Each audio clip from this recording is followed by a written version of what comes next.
Hi guys, we're getting back to our gut health series today, which I'm so excited about.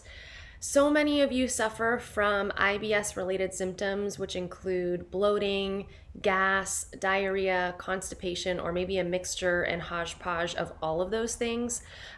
So I've been asked to talk about this, and I want to specifically focus this video on a set of dietary sugars called FODMAPs, which are very commonly found in a lot of our healthy foods that are still very healthy for us, but may not be getting absorbed well in your system. So we're going to talk about how to incorporate what is called the low FODMAP diet into your daily life, at least for a while, to help you figure out what might be causing the bloating and gas that you're experiencing, or diarrhea, constipation, whatever that might be.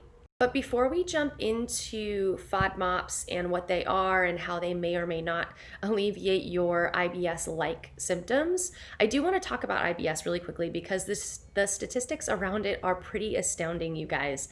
10 to 15% of people are actually diagnosed with irritable bowel syndrome, IBS, which is a significant statistic by itself. But in the US alone, we have up to 3.5 million visits to the doctor's office every single year relating to symptoms of IBS. So bloating, gas, diarrhea, constipation. This is a lot, you guys. And so many of you guys, and me included, I was in this world before, so many of us don't actually get diagnosed with IBS, and we're just kind of thrown out into the world. Well, this is your new life. You just have to live with your bloating and gas and diarrhea and constipation. And this is ridiculous. $21 billion is spent on IBS related issues globally. This is a big issue, and guess what, you guys? Diet plays a huge, huge role in managing these symptoms. So that's what we're going to talk about today. Okay, so GI related issues can vary. You might be in a very mild camp where you just have occasional bloating after certain types of foods, or you could be somebody that has diarrhea all the time, and that is a huge lifestyle issue. This used to be me. I can personally attest to how terrible this type of lifestyle is. Or you could be on the other side of that GI camp and just never have a bowel movement and just be constipated and uncomfortable all the time. Wherever you fall in this spectrum, taking on a food elimination diet can be a really, really useful and empowering tool to finding out what is your specific issue, because every body is different, every person is different. What foods might work for somebody in your family or in your friend group may not work for you. And this is what we need to find out. This is why personalized nutrition and personalized medicine is so important. So as I mentioned before, for the purposes of this video, I'm going to be focusing on a food elimination diet called FODMAP diet, FODMAP. And that's a fancy acronym for fermentable oligosaccharides, disaccharides, monosaccharides, and polyols. This is a jumble and a big mouthful, so don't worry if it's not sinking in yet. Basically, FODMAPs are short-chain carbohydrates that can be rapidly fermented and oftentimes poorly absorbed in our small intestine, especially in people who have sensitive guts and who are prone to IBS-related symptoms. Just to give you a quick recap of our digestive system, the small intestine comes first, and that is where our nutrients, the bulk of our nutrients, are absorbed.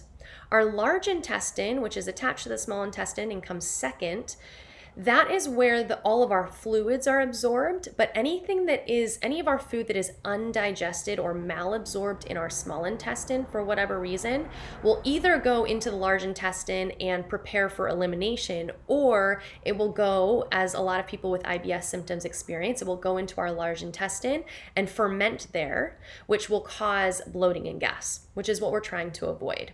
Okay, let's get going. We're going to start the discussion by talking about the smallest FODMAP, which is called fructose. And you may be familiar with fructose as being the sugar that is found in the fruits that we eat, as well as honey and things like high fructose corn syrup, which is really not that good for us anyways. But fructose is a monosaccharide, which means it's already in its simplest form. There's no other chemical enzymatic process to break down fructose. It's already in its simplest form. But fructose in excess, especially if you are prone to IBS symptoms, fructose in excess can actually pull water into the large intestine and cause symptoms like diarrhea and abdominal pain, which we're trying to avoid. So on the Fodmap diet, we will be eliminating some fruits and honeys and high fructose corn syrup. The second class of FODMAPs that I'm going to talk about is lactose, which a lot of you are probably familiar with already. Lactose is found in milk and yogurt and dairy and cheese and all sorts of derivatives of animals, especially from cows. But lactose is a disaccharide, which means there are two lactose sugars connected. And that just means that there needs to be an enzyme to break down those two sugars so that it can be absorbed. In lactose's case, we need this enzyme called lactase. And lactase is actually found in our small intestine. Lots of us have very little lactase even in our small intestine at all. And for some of us, we don't have any at all, which means when we eat lactose, it goes undigested in our small intestine. And if you remember that mini GI lesson I just gave you, if a food goes undigested into the large intestine, it will then ferment there and cause things like bloating and gas. So a lot of people experience with lactose specifically bloating and gas related issues, or over time constipation. So on the low FODMAP diet, we will be eliminating all dairy and lactose. The third class of FODMAP is called polyols, Polyols. And two in particular are super common, and that is sorbitol and mannitol. These are both found in certain fruits and vegetables, as well as artificial sweeteners like gums and things like that. But much like fructose, polyols are already pretty small, so they tend to pull that water into the large intestine and cause diarrhea. So there are certain foods with polyols, mannitol, sorbitol, as well as artificial sweeteners that we're going to avoid on the eating reset of the FODMAP diet. Last grouping of FODMAPs are called oligosaccharides and galactosaccharides. And these are common in wheat and rye and onions and garlic and these types of foods. And actually, fun fact, no human has the enzymes to break down these foods, but this actually doesn't mean that we don't need them. For people that don't have IBS related issues, oligosaccharides and galactosaccharides are actually beneficial to our gut bacteria. They provide a lot of that good fiber that our gut microbiome eat off of, so that prebiotic, and it actually helps to diversify our gut microbiome. So if you don't have IBS related issues, these foods are okay even though none of us have the enzymes to break it down. But if you do have IBS related issues, much like the lactose, oftentimes it will bypass the small intestine, go into the large intestine, start fermenting and causing that real discomfort and gas and bloating or distension. So we will be avoiding things like wheat, rye, onions, garlic as well on the low FODMAP diet. So once you're ready to follow the FODMAP diet, this is how the timeline will work. You will eliminate all of the FODMAP foods for a minimum of 2 weeks, ideally 4 to 6 weeks. And I actually, if you go onto my blog on melaniemurphyrd.com about FODMAP diet, I have a list of the foods that you need to avoid. And I also have a list of the foods, a shopping list of things that you should include. You can also visit Monash University. They have a really comprehensive list of the FODMAP diet grocery list and things like that.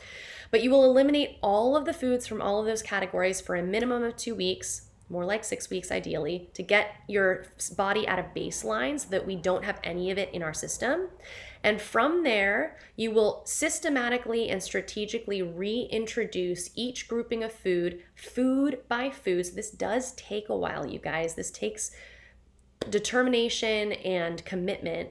And you'll introduce them so that you have a little bit of a buffer, about a day or two buffer in between time, so that you can monitor your symptoms after reintroducing that food. So once you've reintroduced the food and you have bloating and gas, that's a surefire sign, hey, that food needs to stay out of my diet, at least for now. But if a food passes, if you don't have any symptomology and everything's great and fine, you can add it back into your diet, and now you keep accumulating new foods into your diet, and you start expanding your diet from there. So I highly recommend, if you are experiencing IBS and IBS related issues, please reach out to me, or please reach out to another dietitian who you feel comfortable with, or a healthcare practitioner that knows how foods relate to IBS and IBS related symptoms. Because if you do a food elimination diet like this, it is really hard, and there is a risk of you not getting all the macro and micronutrients that you need while you're going through that elimination period and you have very limited amounts of food. So you want to reach out and get your support team around you. I am here for you guys always, so reach out to me if you want me to help you on this journey. But please remember this: if you are suffering from any of these gnarly symptoms that suck so bad, there is a way out of it. And I know that a food elimination diet like the Fodmap diet, for instance, can seem like a big commitment, but it's a drop in the bucket. We're talking about the rest of your life, that you will not have to deal with those symptoms if you just commit to a couple months to working on this and figuring out what is working for your unique body type and your unique system. So reach out to me. I hope this is helpful. And let's get going, you guys. No more bloating and gas.